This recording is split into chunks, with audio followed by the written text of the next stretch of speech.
Olha só os pés de coco aqui, ó. Esse coco aqui era os coco anão, tá?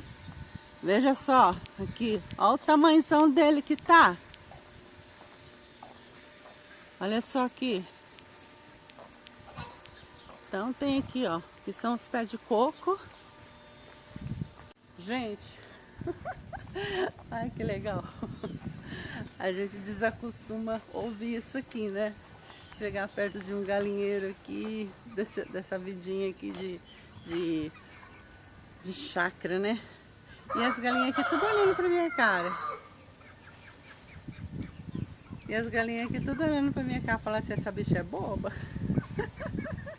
Olha só, tudo aqui pertinho, vou mostrar pra vocês aqui como é que eles estão.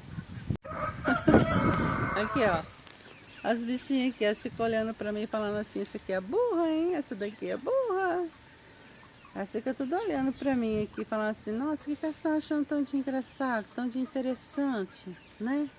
Pra elas aqui é normal, né? Mas é pra gente aqui que vai chegando, né? A gente não tá muito acostumado nesse ritmo aí do cantar do galo.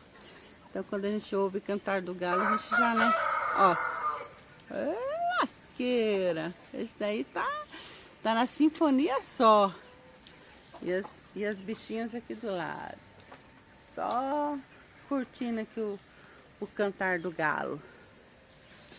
Que é o galinheiro aqui.